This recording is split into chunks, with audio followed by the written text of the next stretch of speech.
Oh, Lord.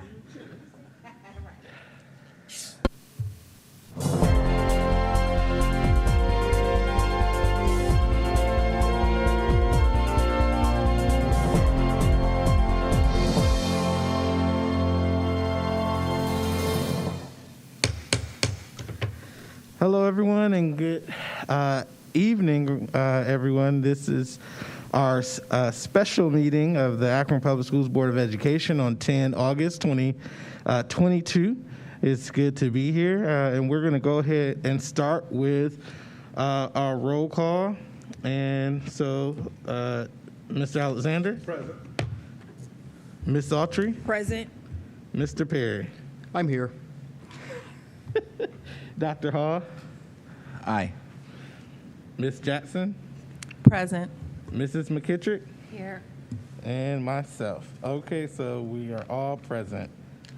And we will now go into the Pledge of Allegiance, if we can stand. And since you're so eager, Mr. Perry, do you mind leading us? Sure.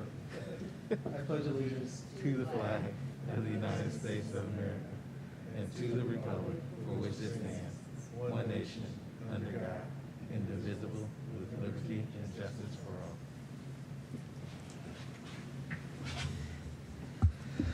all. Thank you very much. So today we have two items before us. And the first one is cluster assignment. So as we are excited about the new year, not just because we get haircuts and new clothes, right?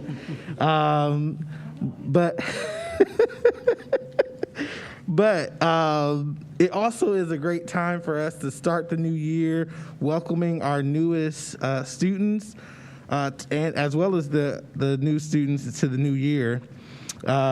We wanted to, last year we decided we would do clusters at the beginning of the academic year instead of the calendar year, so that we can stick with a school for a whole academic year. So we're falling in line with that. And so we will make those appointments. And so we'll start with Bookdo Cluster in wards 3 and 4 as the liaison to those wards and those ward council people. Mrs. Carla Jackson. East is Ward 10, Miss Diana Autry. Ellett, Ward 6, Mr. Bruce Alexander. Firestone, Ward 8, Dr. Derek Hall. Garfield, Ward 7 and 9, Mr. Joe Perry. North, Wards 1, 2, and 5, Mrs. Valerie McKittrick. And then the specialty schools will be the board president, Dr. Akbar. So those are our cluster assignments for this school year. Any questions on that? All right, hearing and seeing none, we will now go to the treasury search. We do have two firms here to talk with us about the treasurer search, and they have prepared some presentations for us. I believe we will go first with OSBA, and I see Cheryl here. Terry. I'm like, I know I've met you before. Terry is here to give us the presentation. Thank you. And if you, because we are live stream, if you can talk into the mic. Right. Thank you. So thank you for having me. Good to see everyone. I appreciate you taking the time to listen to how OSBA approaches the process of helping a board find a new treasurer. And certainly as I go through this, please feel free to ask me any questions. I'd rather do that as we go through the process. I've given you the PowerPoint on paper as well as our proposal so that you have both of those in front of you. We like this quote that the successful search begins with a strong team of professional search consultants, the district's board, and it continues with that honest, comprehensive, and transparent process, and ultimately ends up with that solid, long-term relationship between the treasurer and the leadership team. And that's one of the things that we at OSBA feel like we bring to the table. We are your association, and And we want board members to succeed. We want your district to succeed. And we feel like we add that objectivity as coming in as facilitators. We are not here to make any decisions for you, but rather to guide you through that process. And ultimately to protect and offer that transparency so that your district feels that you have been very objective in your selection. The process is certainly board center and community focused. We would spend time in a planning meeting, which is the first thing that we would do. I would come back and meet with you and talk about the fit, talk about the profile, who you believe would be a good person to be the treasurer in Akron, what the unique circumstances are in Akron, all of those kind of things, so that we make sure that we're attracting the right kind of candidates that have the experience and the qualifications that you would like to have. We understand there's a need for a flexible and customized process, and I'm not sure what you are thinking about a timeline, but that's one of the things we would discuss at that planning meeting. We can make the timeline fit with your needs. We would say ultimately a normal process would be 2 to 3 months, but we can do it shorter, we can do it longer. The season for finding the most applicants is certainly January, February, and March, right? A good treasurer wants to be able to complete their current district and leave them in good hands and then start with a new district sometime summertime, May, June kind of time frame. But if you need that treasurer right away, we're going to jump on board and make that timeline fit the way you would like to offer that.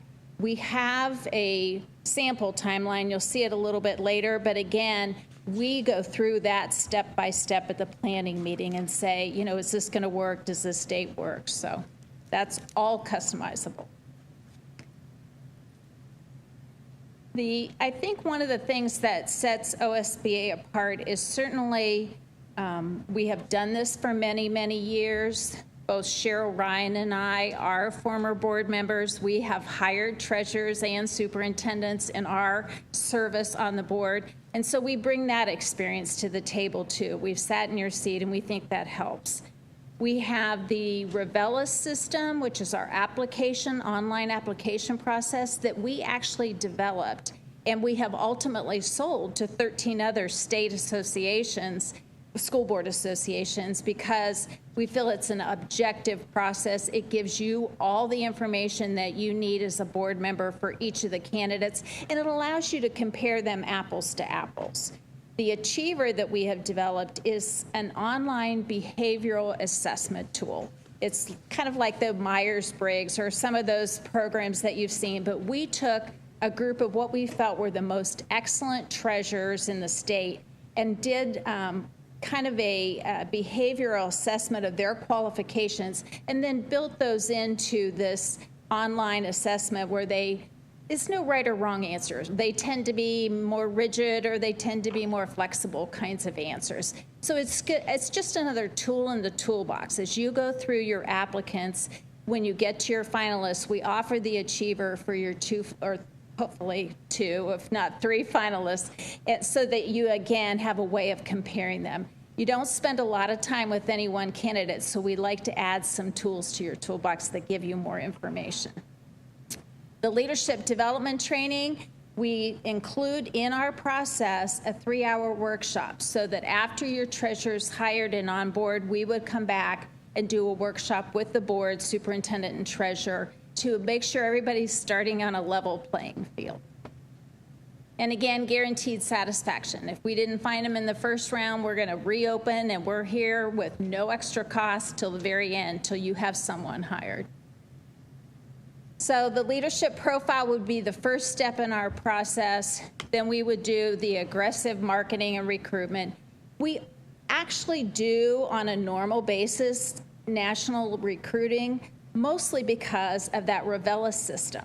With those 13 different states and other states logging on to look at Revelis, it goes out to all of those states. Now, the reality is you're going to want someone with a treasurer's license and experience from Ohio. But you never know. There might be that candidate out there that had worked in Ohio, moved to Las Vegas, and decided, Las Vegas isn't for me, and is ready to come back to Ohio. I still think you are going to find ultimately your best applicants are from Ohio, but we like to have that ability to put that out there to attract them if we need to. Community engagement, we have opportunities that not as much with a treasurer as a superintendent do you involve your community, but oftentimes there are things like maybe the staff in the treasurer's office. You'd like to have some input from them on what they feel are good qualifications. So we have survey monkeys and focus groups available that I can help get their input prior to you looking at candidates. So again, they feel part of that process. We know that ultimately it's the board's decision, but having input and including others for their input is always a good thing. That gets you some more buy-in from your different stakeholders. So the professional objective screening, I think I talked, yeah. I'm sorry. On bullet point number 3, the community engagement. Mm-hmm. I guess my question is, so you're suggesting in that bullet point that we solicit community info through the treasurer, should they? Not necessarily. We always do it for superintendent, but I want you to know you have that option. If the union came to you and said, hey, we really want input on your treasurer selection, we would have opportunities for you to get that input. Okay? Does that make sense? Yeah. It's certainly much more important in a superintendent search who really deals with all those different groups. And finally, the board-centered candidate evaluation. Again, we want the board to have all of the information that you need, but we know it's the board's decision. And we are the facilitator in that process. Now, when we go through the actual screening of your applicants, we have an internal screening committee made up of former treasurers that I will have that input to give to you during the screening process, but in no way, shape, or form are we going to say this applicant's better than this applicant. What we're going to say to you is, here's what the internal screening committee said about them and what they know. Here's what some of the initial vetting has found out about this applicant. So to give you more information, but not certainly to make your decision. These are some of the ways that we would also, besides Revelis, promote the OSBA briefcase, which obviously you get by email, and that goes out to every school board member in the state.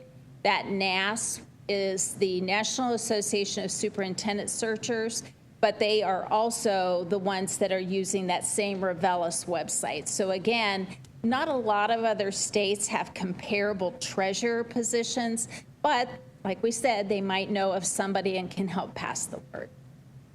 The brochure will be put together after our planning meeting and would include information about Akron's city schools as well as the city of Akron and the surrounding areas. So someone who might not be familiar gets a little bit of flavor of what they would be expecting if they moved to this area to be a treasurer, and then would have the qualifications in there that you as a board have decided are your top 6 or 7 qualifications. So again, the expectation is that they know coming in some of what you're looking for, and they better have those qualities or will not be a serious contender. So we want to make sure that's in there. And then a timeline. So again, they're saving first interview dates and second interview dates so that if they are selected, they have those dates available.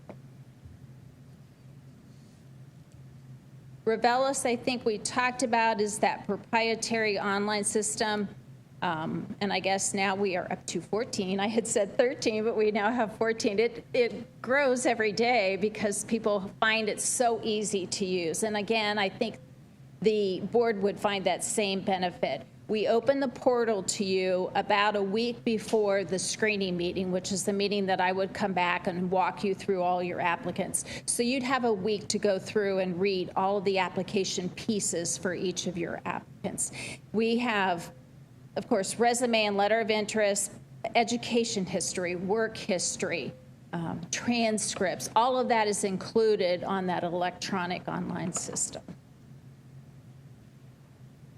The Achiever, as I said, is also proprietary to OSBA. And again, it set those benchmarks from that group of treasurers and is just, again, a little more insight into that, how that treasurer thinks. The interesting question usually for treasurer searches is about communication, right? Because treasurers tend to be a little more introverted than extroverted. And so it's interesting to see how that question comes out, because you want them to be able to explain to you and to your community about finances, but they're also a numbers person. So you want to make sure that they've got both of those skills. The screening process, again, I told you we have the internal screening committee, which is made up of current or former treasurers around the state. We utilize that fit profile that you had developed ahead of time, and certainly bring you any other information we have. Sometimes we have an applicant who's applied for many, many, many different positions, and we're going to know that, and we can bring you that kind of information. We will include, and I think is in your proposal packet, references that you are more than willing to call, welcome to call and ask about our search process and how they have felt about the outcome of that process.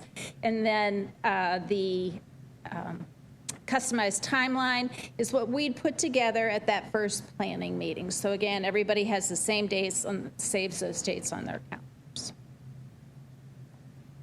So the contract would be the first step, that planning meeting, as I said, and then the recruitment period, then coming back for the screening meeting, having your first and second interviews, ultimately leading to an offer, a contract, a start date, and then coming back for the workshop. Whoops. So we feel like the most important things are that all the key decisions belong to you as a board, that we offer you that fair and transparent process that protects you, and we know the rules and regulations that you need to abide by. And again, we are here to help you through that process and to make sure that it all works very smoothly. And then offer that customized workshop at the end of your search.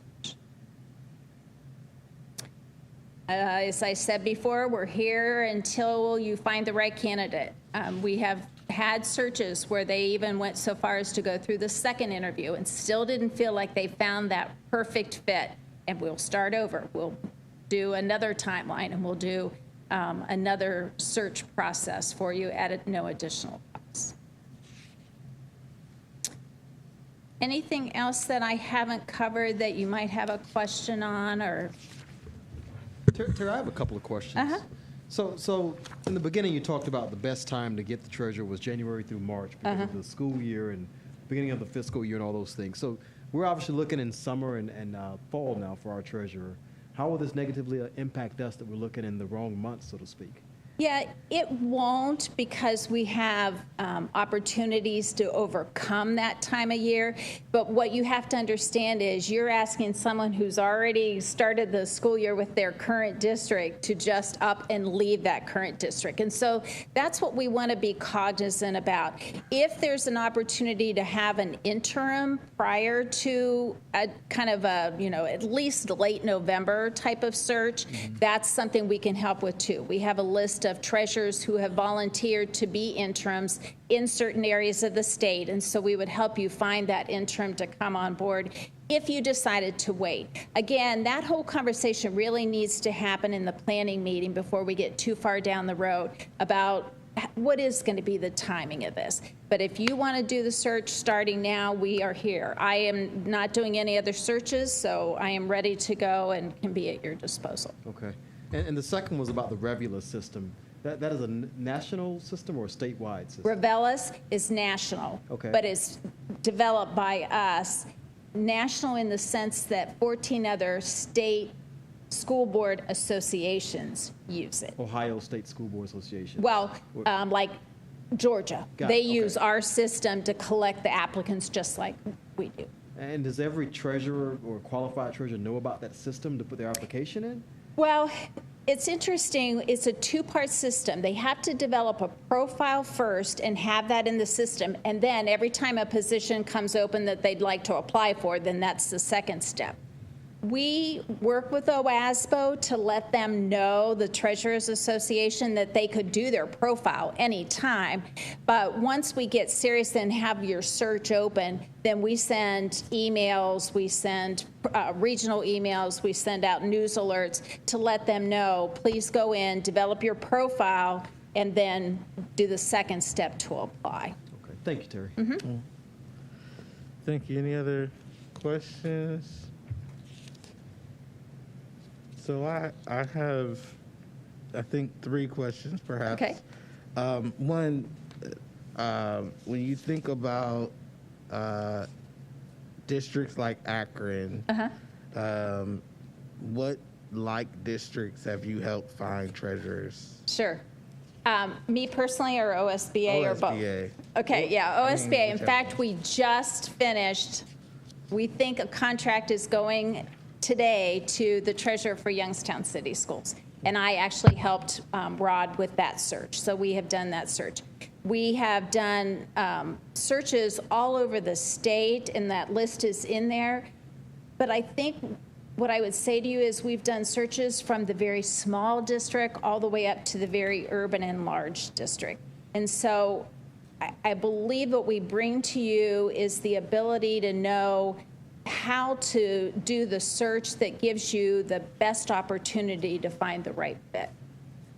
Okay. My next question has to do with, I'm much more familiar with the superintendent's license and alternative licensure route and all of that, but not as familiar with that process or ability with treasurers. So is there alternative treasurer's route if a person who applies does not have their treasurer's license? I think oftentimes we get people from private sector or from the auditor's office who are interested in becoming treasurers, and they have the expertise and the experience, but they all have to go through getting their treasurer's license. So and part of that process is that they need to mentor with a current treasurer. And so what we find is if you found a candidate, you might even get applicants who don't have their license yet, but they're working on it, and they've got the mentor, and that mentor then serves as your interim treasurer, basically, while this person is getting their license, so that you are covered, but you have in place the one that is going to continue with you. Does that make sense? I think it does, but let me, is there a conflict if that person, for instance, is Maple Heights? I just do that as, I don't even know why I said that one. But well, and hopefully they've got a contract going out too. We did that search. If it's a Maple Heights treasurer as the mentor, would there be a conflict for that person to be the treasurer of record or interim treasurer for our district? No, and your treasurer of the other yeah, district? your hiree is going to be listed as a treasurer, but they are operating under the license of the Maple Heights treasurer. Got Is that a better way to frame it? It does. Yeah. So then my extension question to that, I'm sorry if this is a lot, but I'm a newbie to the treasurer world. So you mentioned that the person had started their classes and had a mentor. What if someone applied and, for example, worked at the auditor's office, has all the expertise, has everything that we're looking for, but hasn't started the process? Are we restricted from hiring that person, or would we? Yeah, they'd get have to them have connected? proof that they were in the class to get the license, because you have to have a treasurer's license in the state of Ohio. So if they were truly interested, they should have enrolled already in this program to get their license, and then you could hire them. If they have not enrolled in that, I would not suggest that you hire them, because they're not going to be able to even work under a mentor, because they're not even enrolled in a program to get their license. I've been there 7 years, I've never seen an applicant in a treasurer search or superintendent apply who wasn't almost to their license, if not already had their license. Yeah. Okay. Well, I've seen it a lot with the superintendents, but the treasurer is the one that I'm concerned about. Then my last question, and thank you for just being very open. As we think about OSBA's reach, I'm not asking you to tell me who, but as you think about Akron and what we need and who we are based on what you know, do you already have some people in mind that you're thinking about going to go tap on the shoulder to say, look at this opportunity? And that is ultimately the biggest difference between us and another organization. All of the treasurers belong to a district who are our members. And so we're not going to hurt one member to help another member. But what we're going to make sure is that they know about the opening. We are not headhunters for the treasurers. We are there for the board. If we know that there are people out there who might be interested in this position, we're going to send an email to the superintendent and treasurer of that district and say, hey, here's an opening. If you know someone who would be interested, please let them know about it. Okay, so just to be clear, your answer is no. My answer is no. Okay, all right, just making sure. Anyone else have any questions? I have one more, Terry. Yeah. I'm looking at the references and the districts that you listed there. Maple Heights is one of them. And the ADM, is that the school, the number of students? Yes. Okay. Average daily Membership. yeah. Okay, so I'm looking at Akron, obviously, is bigger than these other districts. Is there one that, or others that you have that are maybe the size of Delaware that you've done recently? I can't off the top of my head think of all the searches that we've done. Okay. But the list of references are people who we have asked specifically, would you be a reference for us? So that doesn't necessarily mean that we haven't. I grew up in Columbiana outside of Youngstown, so I'm certainly very familiar with Akron. And I have done like Bedford's treasurer search. I've done treasurer searches in the surrounding areas. I don't know that I mean, we haven't done a Columbus or Cincinnati, which would be, but I hired as treasurer at Olentangy, which is now the 4th largest school district when I was on the Olentangy board. So I think we would bring to you enough experience that we understand your district and we can support your district. Okay. This is just since April? Yes. Okay. Well, this is the list of references since April. April, not necessarily their search. Okay. Yes. We always call after searches are over and say, can we add you to the list of references? Thank you. Mr. Alexander? Terry, Microphone. how many urban districts, maybe around the size of Akron or bigger, have you guys done searches for? Well, that's the thing I can't recall off the top of my head. Certainly, when you look at the top, that's why I just said we haven't done Columbus or Cincinnati. We have done Olentangy, which is now the 4th largest. And from there, I'm not going to remember what searches we've done necessarily, but I think we bring to you an understanding of an urban district. I bring to you the understanding of Akron. I mean, we always, Canton was our prom destination when we were in high school in Columbiana, so I was close enough that I understood Akron, but I can't think of an urban district that, off the top of my head, that I've done a treasurer search for. All right, Mr. Perry?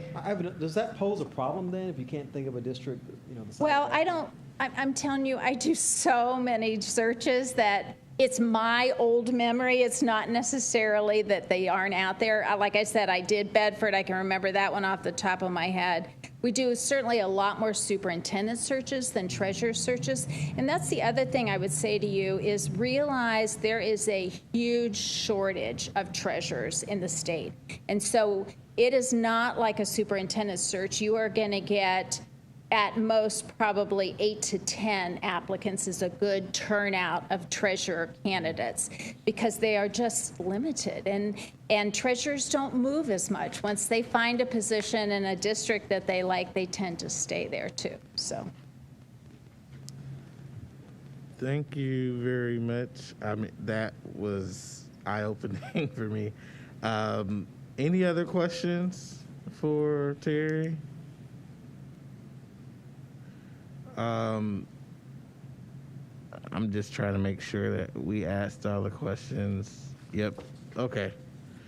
All right. Thank you. That is it. Thank you very much. Thank you, Terry. Appreciate it. So thank you very much. I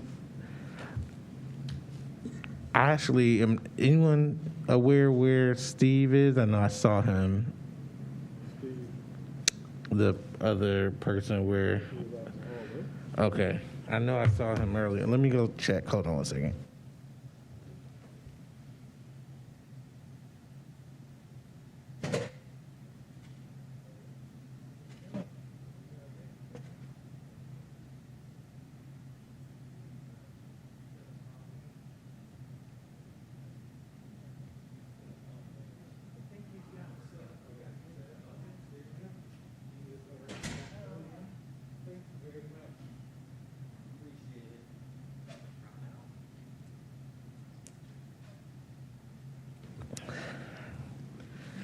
And as, Check. As Steve is getting set up, we want to thank him for his time joining us after spending some time as interim superintendent, right? Yes. All right. Thank you very much. So we'll give you about 10 to 15 minutes to give a presentation, and then we'll ask questions from there.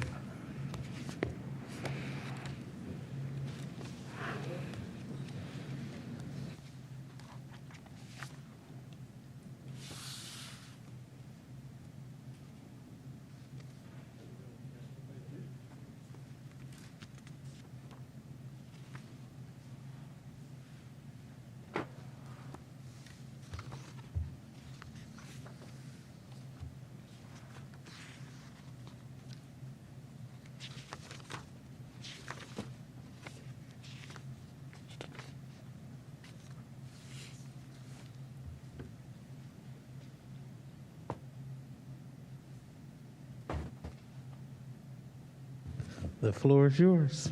Okay, thank you very much. Well, first of all, it's, I think you heard, I just finished up an interim superintendent position in Hudson.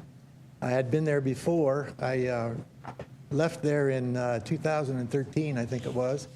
And then since then, I've been doing a lot of consulting, a lot of searches, a lot of consulting with boards of education and other things. And they called and asked if I would come back. Their superintendent wanted to leave to go to the private sector in early February. So I came back and was there for 6 months, just finished that up. And I have to say, no matter what public school you're in, it reminds me of that Theodore Roosevelt quote about the man in the arena. You probably remember that. It talks about the critics and the fact that the people who are actually in the arena doing the work are getting beat all up. And I think we all are in the public education right now. I feel that, and I feel for you because I think you are probably like a lot of other schools going through that stuff. Whether it's COVID or now monkeypox or whatever it happens to be, you all have your individual problems. We all have our individual problems. So I just wanted to say that up front because I feel like I'm in the arena with you, if you will. I feel that. And so, first of all, thank you so much for what you do. As members of the Board of Education, you have among the most important responsibilities in this world. We're educating young people. And the success we have will determine what our future looks like, not just for us, but for everyone else. So thank you for doing what you're doing. I know it's not easy. Let me direct you to the PowerPoint, which is on the left side of your folder. There's a cover sheet on the top, and then there's the PowerPoint behind that, which is stapled. I'll walk us through that real quickly. But I also want you, as I do that, to look on the right side. And if you will, go to the back. I think there's a blue stapled resume of sorts. I just threw this together so that you would get to know me a little bit. I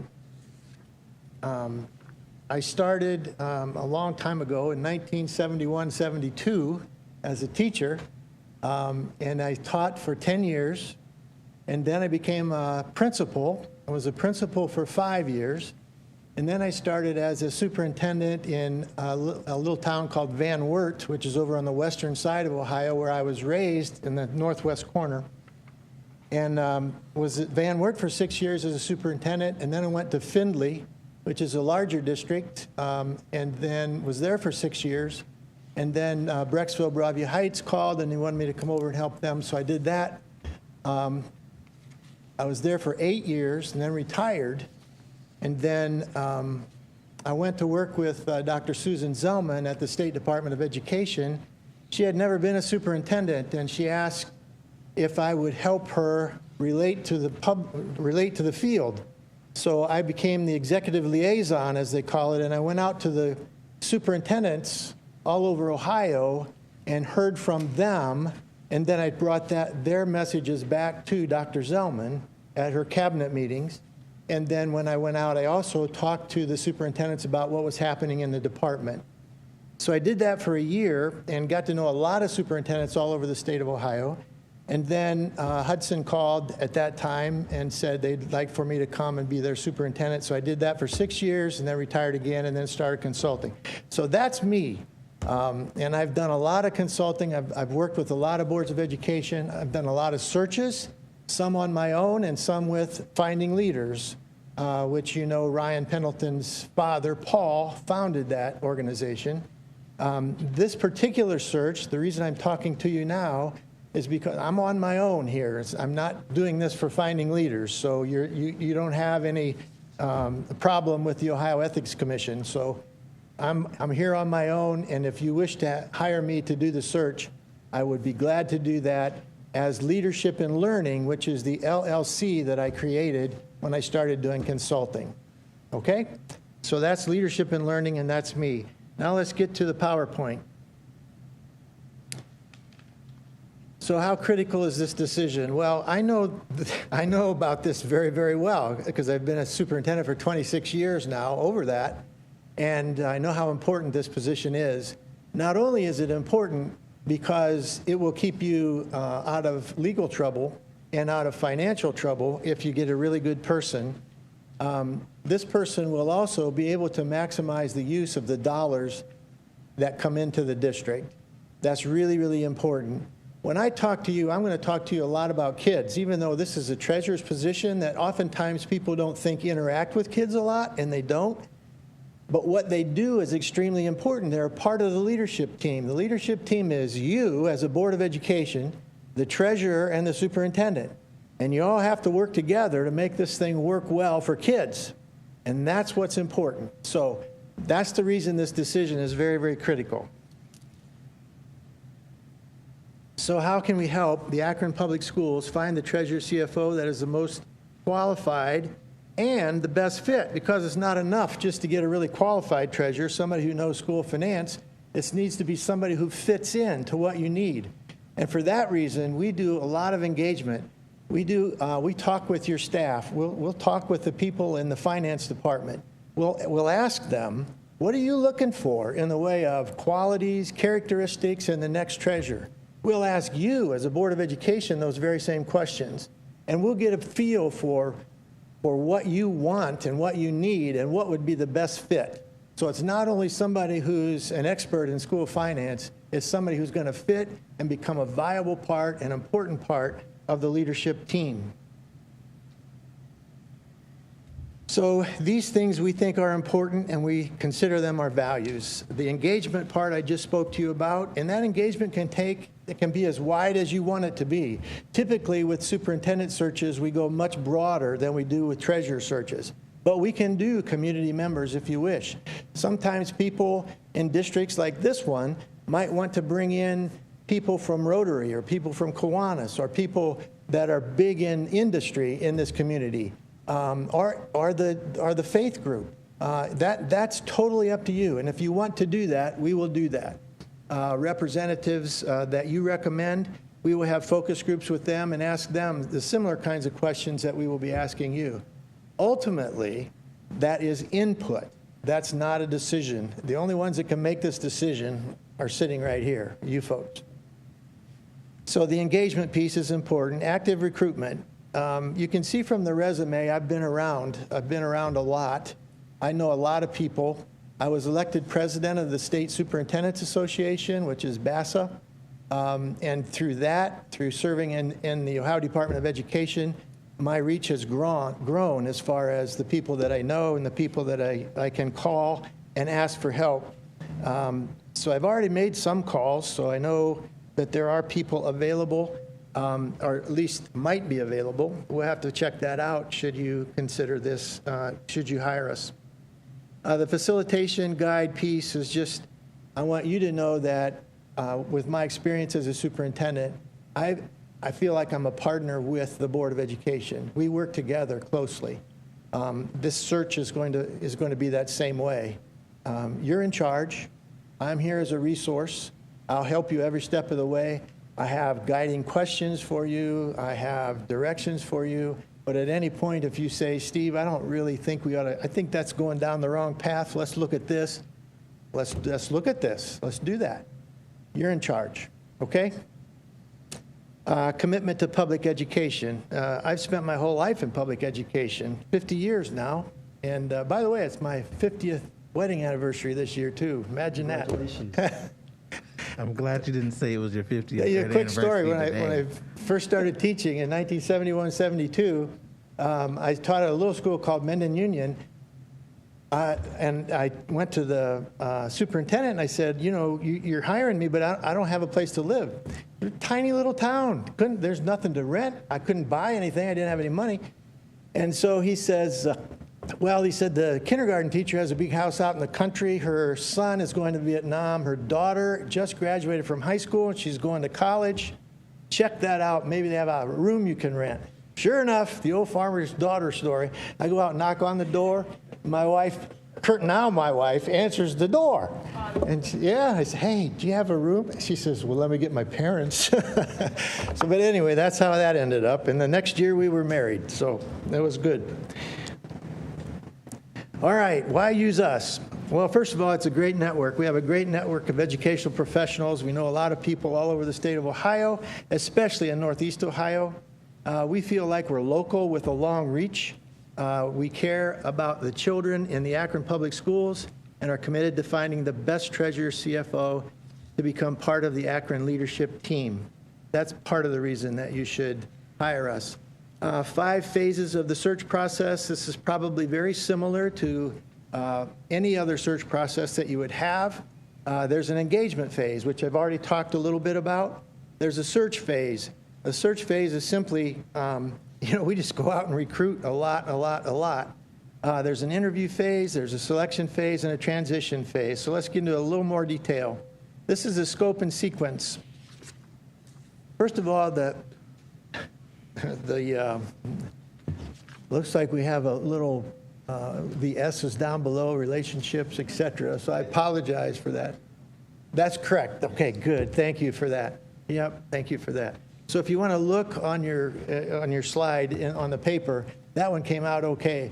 But you can also look up here. So the relationship piece in the middle is extremely important to our organization. When I do superintendent or treasurer searches, or when I work with other school districts, I try to develop a relationship that's positive and that will be lasting. It's not something, I don't believe this is just a job. If I thought this was just a job, I probably wouldn't be working. This means a lot more to me than that. I mentioned to you a commitment to public education. I truly believe that. So relationship, very, very important.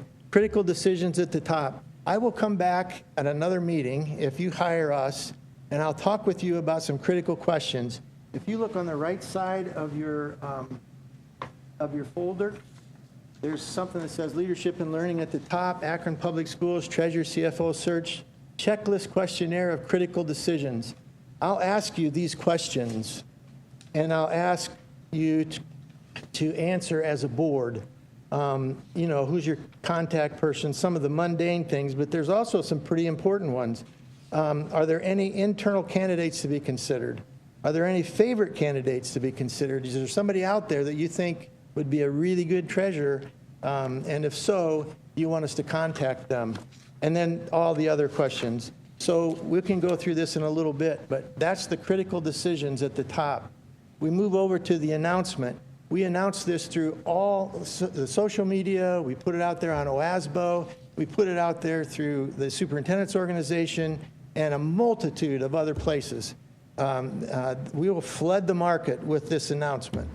If you want, I can do a color brochure, which if you also look on the right side toward the back, you'll see one that we did for Worcester City Schools, where we found not only their superintendent for a search, but we also found their treasurer. I believe the one that's in there is the treasurer search. We can do that if you wish. Most of the time now, school districts or school boards of education don't necessarily look for that hard copy because a lot of stuff is done on the internet now, as you well know.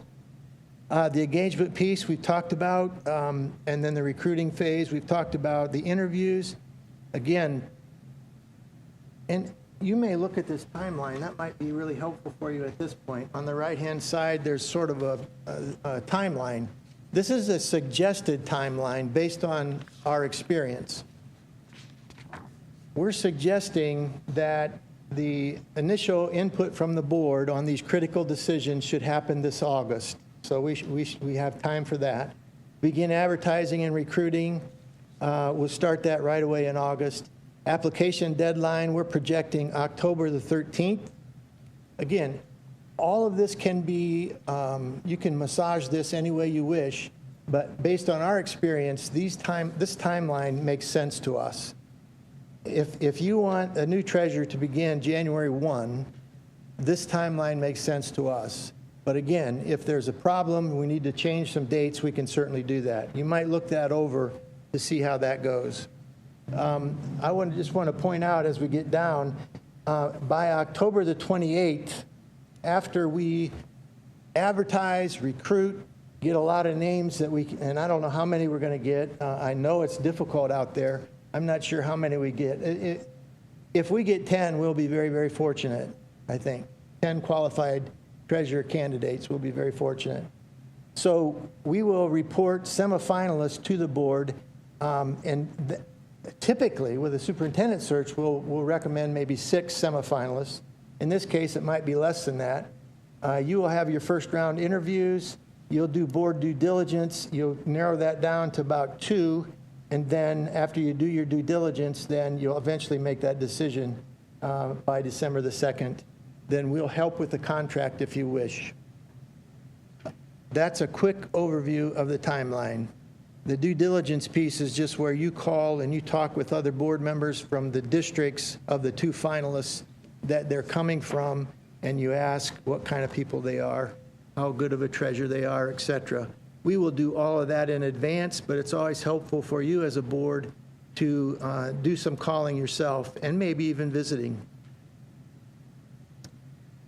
So as we, then it's under phase 4 selection. It talks about stakeholder involvement, particularly with superintendents. This is important. As we get toward the end, we bring in people from the staff, from the community, and they assist with the final interviews. You may want to do that with the treasurer, CFO. You may not. I'll explain that to you later if you wish to go into that kind of detail. And then the final phase is the transition. And of course, we offer to help with that transition by offering a retreat where the successful candidate and the Board of Education and the superintendent come together, and we facilitate that retreat so everyone knows their roles and responsibilities and go through anything else that you might want to at that time. That is a quick scope and sequence. Let's move on, and then I'll give you a chance to ask some questions. This, we'll be right by your side for a full year. Anything you need with your new treasurer, CFO, we'll be there to be helpful in any way that we possibly can for that first year. We also offer, as an option, the Harrison Assessment System, which provides the Board of Education. What it does is it looks at the job and it says, what are the important characteristics of this job? And then the candidate answers some questions, and then it provides insights into whether that candidate has those important qualities and characteristics. So why use leadership and learning? Excellent exposure to vacancy. Of course, we have LinkedIn and all the other social networks. We have a 1-year guarantee so that if things don't work out with your new treasurer CFO, we will do the search again. We offer the transition plan and a full day's retreat. Let's see if there's anything I've forgotten to tell you, then I'll allow you to ask questions. You may want to look at this leadership and learning on the right-hand side. It is actually the proposal. And if you look through that, it has a little bit about me. It has a little bit about Ed Vitardi, who is a person who has done searches with me many times. And you can see his vita there. And then down below that is just a rehash of everything that I've just told you. And then finally, toward the bottom of the second page, you see that the cost, if you were to hire us, is $7,300 plus necessary approved expenses. And then it just talks about the installments. We get half and then another half, and then what the potential for additional costs are. And we try to do a not to exceed when it comes to expenses to give you a real good idea about how much it's going to cost. Okay, I've done too much talking. I apologize. What can I answer? What kind of questions do you have? I have a couple questions, Steve. Okay. So the Harrison Assessment System, could you give us more details about what that actually is? So I haven't actually taken it, but I know people who have, and they say that the Harrison Assessment is a series of questions that allows, and it puts into a database, and then out comes what your strengths are, what you're really good at, and then they compare that with the job qualifications, what it takes to be successful in this job of being a treasurer CFO in a public school. So there's a comparison there. You can take a look at that. Usually it comes out pretty close because we give that at the end, like with the 2 finalists, if you wish, and it helps you maybe make that final decision. But it's not foolproof. I've seen sometimes where it's, it doesn't work out that way, As you know, in the public school system, with community input and all the stuff that goes on, again, we're in the arena. Sometimes people handle that well, sometimes they don't. And so that's a good question. You said a couple questions. Yeah, and the second one was, you said that a lot of your search is done social media and otherwise, right? So it's just putting an application out there or putting a BOLO out there, and people contact you or us for that application? So what we do is we put out all over in all the social media, we put out with OSBA, every place that we can, we put out there about the job, about what we're looking for. By that time, we'll have we'll build a profile based on the input that we get from the focus groups, and that profile will be included. And then at the bottom, it'll say, if you're interested in this, contact Steve Farnsworth, and it'll give my phone number, it'll give my email address, etc. So that's how we do that. Okay. Thank you, Steve. Sure. Other questions? Any other questions? Mr. Alexander? Yep. Do you have a list of school districts, or you have already done school searches for treasurers? Yeah.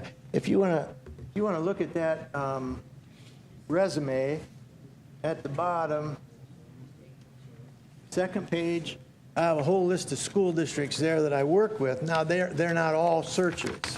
The ones that I have starred are the ones that are searches, and some of them I should have starred multiple times. For instance, Revere, we did the search for the treasurer and the superintendent there. And I haven't even, and you'll notice up here it says schools with whom I've worked as a consultant. It says a partial list. If you'll notice, I don't even have Worcester on here, and I already pointed out that I have the Worcester sample in there, so we could add Worcester to this.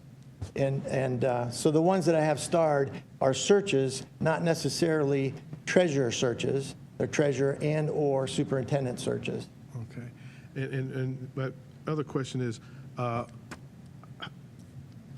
urban school districts are maybe around the same size as Akron or maybe slightly bigger? Gosh, there aren't very many of those, so no, I haven't done those. You'll notice at the top, I did Youngstown City Schools. We did the search for the CEO, which is a little different than a superintendent, but it's the same process. And Lorraine City Schools, we did the treasurer. Okay. And so those are the two largest ones. Okay, got it. Thank you. You're welcome. Yeah, what I know about schools is that the problems that we have are, there's a lot of commonality to them, and there are a lot of problems that are unique to any district, and certainly with the size of the Akron Public Schools, you are a unique district, and you have problems that the smaller districts don't have, but you also have problems that are the same. And I think the roles and responsibilities between the treasurer, the superintendent, and the board, I think all of that works in pretty much the same way. So I feel very confident that we can do this without any trouble at all. Thank you. Mr. Perry, and then I have some questions. So one of the school districts you have listed is Youngstown City Schools. That was the CEO search you said. Yeah. When was that? Seems like 3 years ago. Okay. Were you in the running for the treasurer search currently? I don't know about their treasurer search currently. Okay. Thank you. And it could be that Finding Leaders is aware, but again, I don't advertise like they do. So, Okay. Did you have any other questions? Ms. Autry? Question is, so once you have the initial list of candidates, like how do you get that to us? Do you have some type of system that we'll go to, or do we have hard copies? Well, see, I don't live very far from you, so I'll be glad to come back here anytime, and we can look at the hard copies together. If you would prefer that to be emailed to you or in some other way, we can do that. The one thing that I think we do have to be a little bit careful of is the sunshine law. We like to do things transparently, and if you're okay with that, we don't even have to worry about the sunshine. We just put it out there. Whoever's, Here's the issue, though. Sometimes people, we try to get successful candidates. We try to get people who are successful where they are. Sometimes people who are successful where they are don't really want their name to appear in the newspaper that they're applying for another job. So there are ways to get around that. There are ways to work through that that are legal, perfectly legal.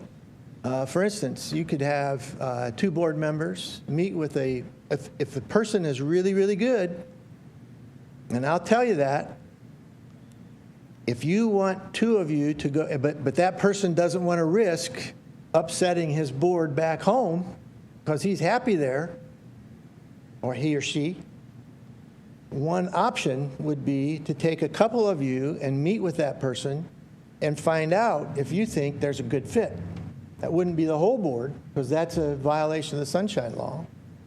But if 2 of you went to meet with that person, you could talk with them. You could get a sense of, is this person the right fit? Is this person worth, And you'd have to you'd come back to the board, you'd talk to the board about it, you'd say, I think we'd like to give this guy a shot. This guy's pretty good. So then that person would feel more comfortable that he might have a better shot. There's no guarantees. They know that. But that's one way to do it. There's other ways, but that's probably the way that's used the most. And frankly, that's the way that I moved around some. Because if a district called and said, Steve, we'd like for you to come to Brecksville, Broadview Heights, I'd say, my son's a senior in Findlay. I don't know that I really want to go there, so thank you, but no thank you. They talked some more, and then pretty soon they said, well, how about if we just have you meet with a couple of the board members? Okay, and it worked. It clicked. I met them. I thought, you know, this could be a really good thing. They met me. They thought, yeah, this could be a really good thing. So then we went the full route. Then we went the application route. Then we went the interview route, and it was all public and open. But if it didn't click with those 2 board members, I would have walked away and went back to Findlay. They would have went out and get somebody else. So there's that's the one issue that I think we have to be careful of is the Sunshine Law. And there are a lot of good candidates that won't take a chance of leaving their district because they're happy there and they're making some good money and they don't know that they want to take a chance getting their name in the paper and risk losing the goodwill that they have back home. Yeah. So that's something that we have to talk about, and we can do that. I appreciate you saying that. And that actually goes to my question, which is, we know that this position definitely will be in the paper, those who apply. And so can you talk to us about how you, well, I guess you just did really, how you would manage that. Yeah. But the other piece of it is, considering the small number of people who may be interested, do you specifically have a group of or a few treasurers who are either current treasurers or in, you know, have the license or on the way to license that you think might be good, that you've already kind of thought about prior to? Yes, I've given this a lot of thought. Is it okay if I just talk from here? Is that all right? Yeah. It's fine. Just use this just because Okay. we are Yep. Thank you. live streaming. Yeah, so, yeah, I've given this a lot of thought since this position became known. And I do, I obviously know a lot of treasurers, and I know a lot of superintendents who know a lot of treasurers. So I've had some conversations. I have called OASBO. I haven't had a chance to talk to Mr. Rowan yet, but he hasn't called me back, but he will, and we'll talk together and we'll find out. You know, we'll shake every bush we can shake. So yeah, I've thought about it. I think there are good people out there. I think good people might be attracted here. The one, you know, as a superintendent, the one caution that I would give you, the one coaching, whatever you want to say, is everything you do now, between now and when you hire this person, do it professionally, do it with compassion, do it collaboratively, because if somebody's out there and they're successful where they are, and I talk to them about what a great place Akron Public Schools is, and they read in a newspaper that you guys are fighting and throwing knives at each other or doing whatever, that's not going to help. It's not going to help. Okay? That's I just know that from experience. Appreciate that. We have a metal detector, so there's no knives here. Okay. I appreciate that. Sure. So I have another question. I'm sorry. So as I want to go back to the delivering of the candidates question that I think Mr. Perry asked. I think that's who asked it. In your documents, which now I don't remember which one I was looking at, it stated that you do a interview and a screening first and then deliver a semifinalist. Yeah. How do I say this? Do you want to? If you want to see every Yes, application, you definitely. you can do that. Absolutely. Thank you. Yeah, absolutely. Yeah. And especially with the treasurer search, there's not going to be that many. Sometimes when you do a superintendent search, there could be 30, you know, and you may not want to see all 30, but you might want to see, you know, you might want to see more than 6. I don't know. But here with the treasurer search, I think if we get 10, we're going to be very fortunate. And you only need one. I just want to emphasize that. You only need one really good one who wants to be here and somebody who's going to fit. And we're going to make sure that we find that person. Thank you. Anybody else have any questions? Any other questions from Mr. Farnsworth? Mr. Perry? I did have one more, Steve. When you were talking about the interview, actually the search phase, you mentioned that I think you said board members could visit different facilities. Yes. What does that look like?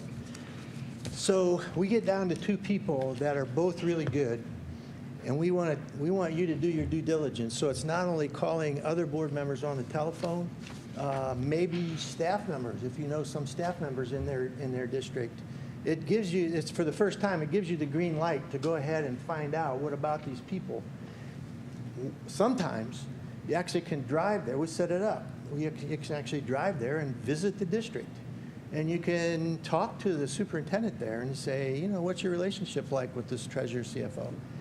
We encourage that. Do you find those districts are open to that happening? Oh, yeah. Sure they are. Yep. Yeah. I have one more thing to say, and then I'll let you go unless anybody else has any questions afterwards. So I was just thinking about how I could wrap this up, and I just jotted something down. Just bear with me. You've heard 2 presentations this evening. Honestly, either firm would do a good job finding the next treasurer CFO. I believe that.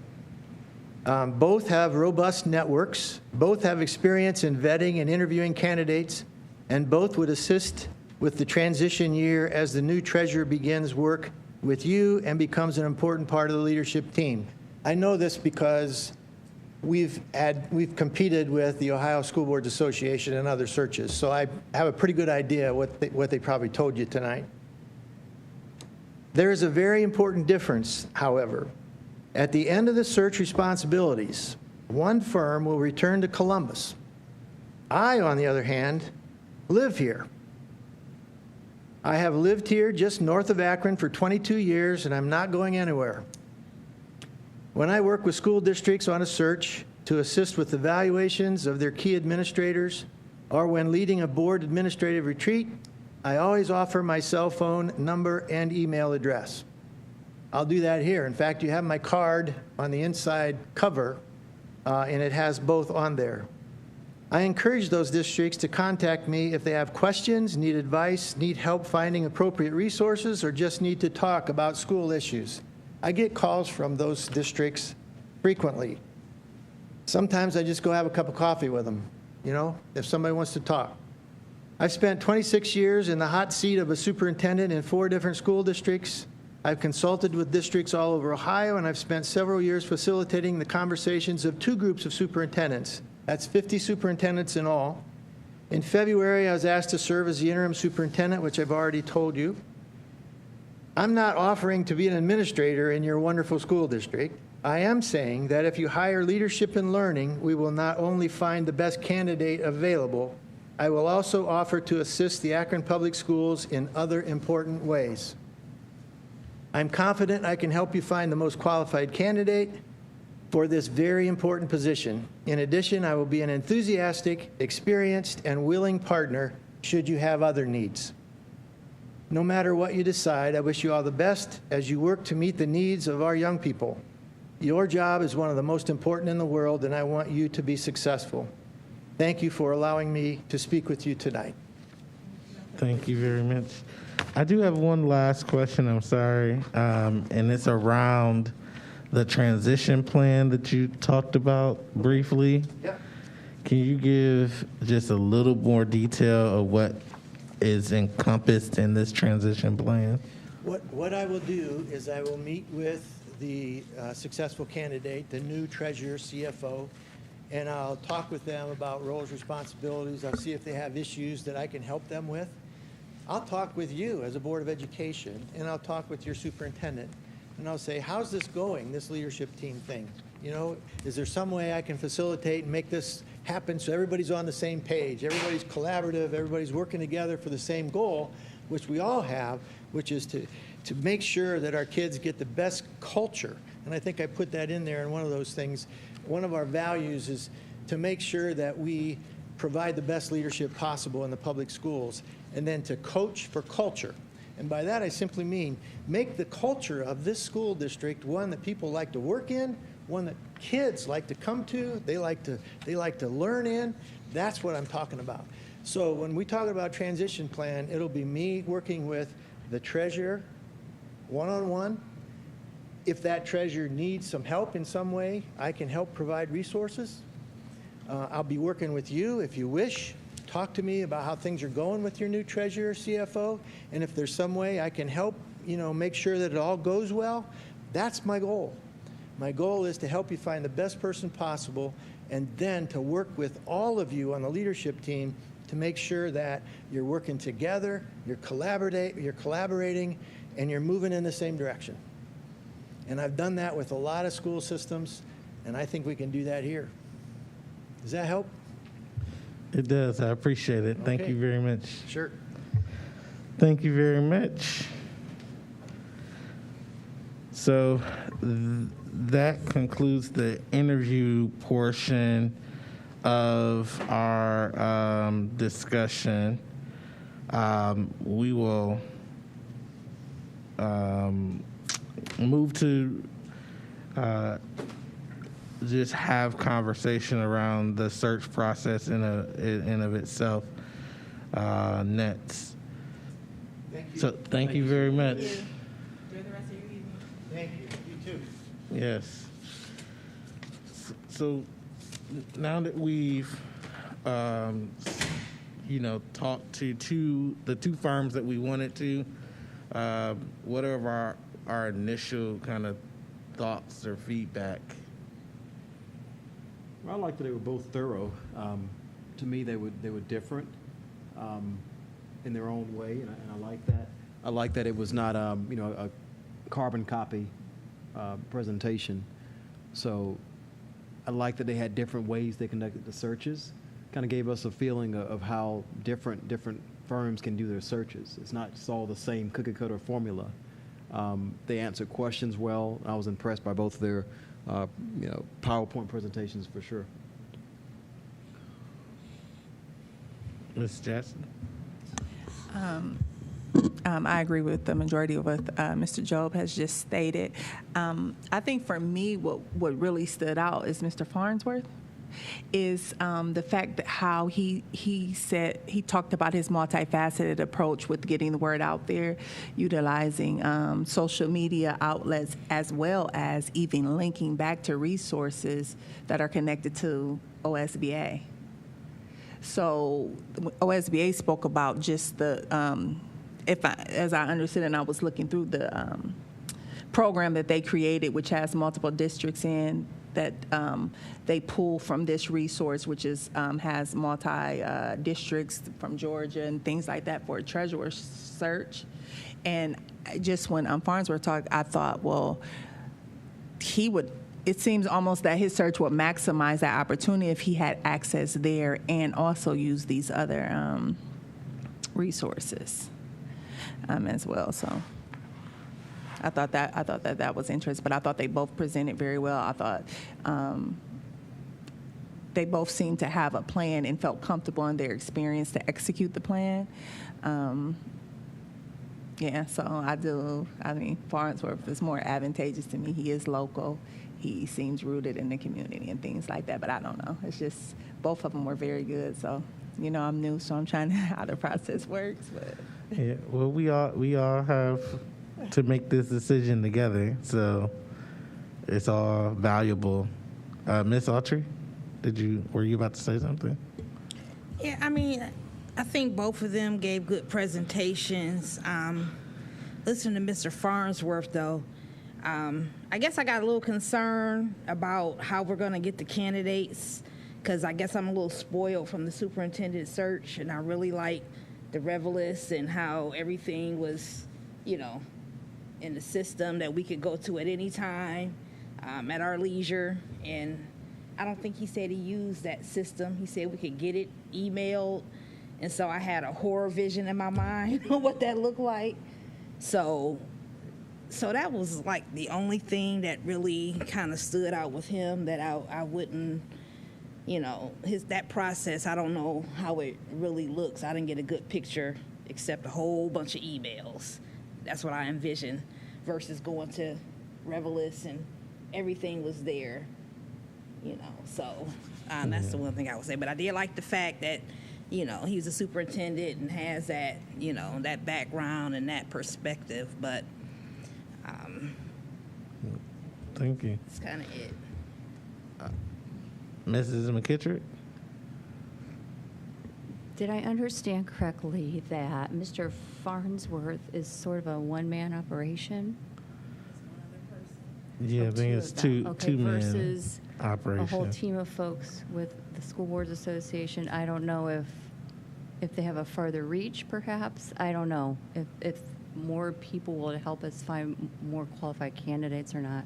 I don't know, but that seemed a little, I don't know if concerning is the word, but maybe problematic to me.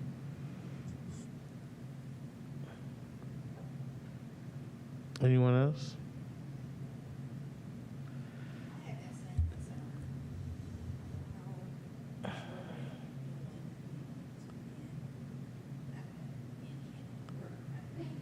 Yeah. You sure?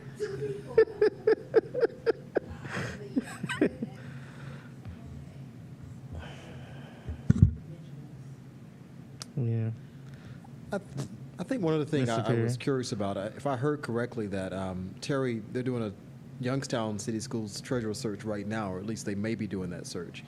And if he was not called back for that treasurer search, even though the CEO search happened 3 years ago, I was curious why.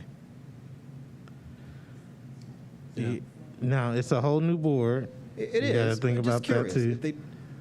Yeah, I'm just curious. Yeah. Oh, I see. They have a kind of new board too, so that's another thing. And then also remember the CEO was ran through the state, not through their board. Mm-hmm. I'm not saying that that's why, but there's some nuances there that Sure. may have affected that. I would just be curious why. I mean, if he did a good job, why they might not. Yeah. That's because the people in charge now weren't in charge Sure. then. Yep. So Yep. that's the other thing. I hear what everyone's saying, and I honestly, I'm typically very, I'm typically able to have a pretty clear understanding of what I want to do and communicate that. And I'm not sure that what I'm about to say is going to do that. I see pros and cons with both. So the pros that I see with Mr. Farnsworth really is, I feel like, based off what he shared today, is he's going to take the more active approach, which is what I personally am looking for, and going and tapping a few people on the shoulder who may not be looking. Whereas it was very clear from Terry and OSBA is they're not trying to upset their members and their apple carts, and they're going to just put the information out there, and if the person feels so led to apply, they will then engage with them. And they both also mentioned the small number of the potential of applicants. And so in my mind, I feel like that more proactive approach is what we need, especially knowing that we want somebody strong. On the other hand, I don't want a situation where I get binders or tons of emails or paper applications. So that to me, I know that might be a thing that's like so trivial. Yeah. I mean, compared to what I do want and the other person is providing, and that being the one hang up that I have, because to Ms. Autry's point, Revelist was very easy to work with the superintendent search. We were able to look at all the candidates somewhat side by side. I still have questions about their accelerator or whatever that assessment's called, but that's achiever, yeah. But that's neither here or there. So that's where my hesitation is, personally. He did say, though, he can find other avenues. I just don't know what those are. The other piece that I liked about OSBA, just to put it out there, and again, just pros and cons, is that I liked that, from what I could tell, Terry seemed pretty sure that they are able to conduct a search in the time frame that we needed to happen in, and confident from I think this is a kind of reach, but based off her 2 searches that she mentioned, Maple Heights and Youngstown, she seemed pretty confident that there would be people interested. So that reach is there. The only thing is I don't know what that means as far as whether they're going to be reaching out to those individuals or if they're currently in a district. I don't know, but so that's kind of my thoughts, and I know it doesn't probably provide any clarity at all. So yes, Ms. Jackson. Is it possible to follow up with the question about Revelis with Farnsworth?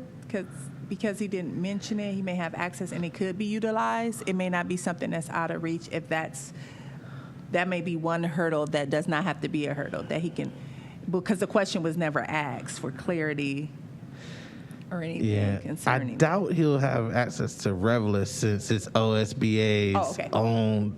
They own it, and then they just shared with us the only people that they've leased to these other 14 states. And they sound like they're other OSBAs, MSBAs, PSBAs, those, for other states. That's what I'm trying to say. Dr. Hall? Yeah, I just have a comment and a question. My question is are we trying to decide tonight who we're going to choose? So, is that the goal? Is that the goal? It would be helpful if we could. Okay. Now, we do have a meeting on the 22nd. The 15th. Yeah, right. Did I say that right? Which one? No, 22nd. 22nd. Okay, you're right. Okay. So we do have a meeting on the 22nd that we can have that be a part of that meeting. We can make that decision then as well. But again, that adds additional time to the timetable for the search. So, but I think we want to get it right. So, yeah, we have both options. Yeah, I think while in my head, if you made me choose tonight, I think I could probably vote for somebody. But to be fair to both parties, I'd like to, for me anyway, I'd love the opportunity to further review the contents of their packets, if possible, and so that's my. And then I'm sorry, I did have one other comment, and that was I'm sensitive to the technology differential between the parties. I think at day's end, actually, I'm sorry, there's no but, and I think at day's end, I think the question for this body is which company do we think will deliver us the best and right candidate for us? And if we think it's Mr. Farnsworth's company, then I will deal with whatever the technological differential may happen. I'll deal with that, because if we decide that he will deliver us the best candidate, and so I'm not suggesting that that's the case. I'm just saying that, all else being equal, while I'm sensitive to it, I just want to, and that's why I want to kind of sit back and deliberate a bit more, because I definitely think there were, as you put it, Dr. Akbar, sort of pros and cons of each side, so that I'm struggling to weigh here in the moment. But if we need to vote on it tonight, I could do so. But to be fair to both parties, if I can avoid making a snap judgment, that's a path I would like to have the opportunity to take. Definitely. So we don't have to do anything specific. This is really the timeline that we feel the most comfortable with. And at the end of the day, we as a body need to feel good about the process we follow, as well as the person that we select in the end. And I'm not talking about consultant, I'm talking about the actual person. And so all of that kind of matters. So if we're not ready to make the decision today, then we don't make the decision today. I would, though, want to push us to be prepared to make that on the 22nd so that we can move forward with getting the contract with the consultant and then building that profile. We will likely need to have a special meeting just to build the profile and get that done. So I want to put that out there as a potential need for us to do after the 22nd, between the 22nd and our next meeting, which I think is like September 8th or something. So just to put that out there early so you know, that might be something we want to consider as well. Other than that, any other questions, Bruce? I'm sorry, Mr. Alexander.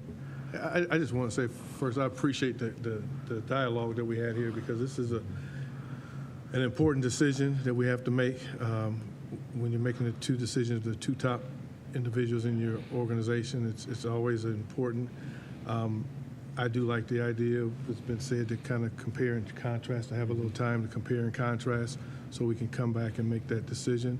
But I also think there's a possibility, if we wanted to move a little further, if we needed another week, that we could, would it be possible to, if we did our compare and contrast and we want to do that, then we send maybe whichever we feel that, which firm or company we wanted to use to you maybe, and you get that, and then come back maybe on the 22nd if we need a little bit more dialogue, and have that dialogue and make that decision at that time. So we could possibly do that as well. Or we just wanted to wait until the 22nd. I mean, I'm just trying to figure a way that would kind of give us the best of both worlds. So let me see if I can see if I understand what you're saying. Is that between maybe now and next week, you're saying maybe if you do have a good idea of who you want to select, that you let me know, and I'm going to say myself and Dr. Hall. And then if we need to have further discussions, we can on the 22nd. If not, then we could bring forward maybe whatever that one person contract is at the 22nd. The only thing about that, though, that I don't like is the only way we would really be able to do that is if you emailed us, pretty much, because it still has to be a public record, if that makes sense. Yeah, I guess that's what I was kind of saying. Oh, okay. Email it to you, and you would get it. Would go to one person, so we're not emailing each other back and forth and so forth. Would go to you, and if you have a sense of where we may be, and if we want to cut down time, but if we wanted to just do it all on 22nd, we could do it there too. But then you can say, okay, here's what we want to do, and move forward at that time if we wish. Okay, got it. I got what you're saying.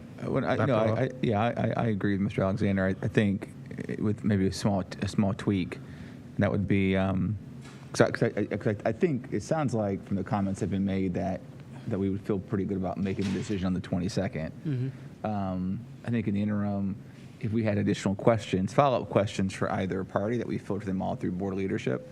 So and then that way, those answers that way we can have all those answers in our hands before we walk in. To your point, on the 22nd, we have we've got all of our questions asked and answered. We're not using the board time to ask questions that we could have asked via email and given them a week to kind of get responses back to us, right, or a couple of days. And then when we come in on the 22nd, we've emailed them our questions, we've gotten our responses back, and then we come the 22nd and we just sit down and vote. Yeah, I like that. Yeah. I like that idea. Okay. Is that what we want to do? We don't have to vote on it, but if someone has any dissent on doing that, let your voice be heard now. I mean, we all have a vote and a voice, so.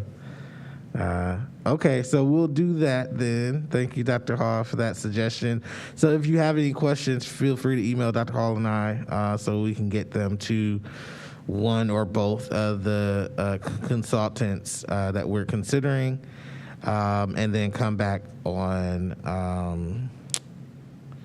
the 22nd to do the vote. And I'm going to ask one question before we go, just to see, do we feel that we need to go back out and find another consultant who might be available, or do we feel like we definitely feel good with one of these two? I think, if I may, that, we got two different people, two different descriptions of what they do, and I'm comfortable deciding between those two. Okay. All right. I am too. I was just putting it out there because I don't want us to get to the 22nd and then we say we need to bring somebody else in. Because if you thought that, then we can actually start looking for who that somebody else is. So that's why I wanted to ask. So we're good. I have nothing else. There's no need for executive session unless there's something that I don't know about. With that being said, I think we're good. I will entertain a motion to adjourn. And so move. It's been properly moved by Mr. Perry. Is there a second? Second. It's been seconded by Dr. Hall. Thank you very much. We now stand in adjournment at 7:14 p.m.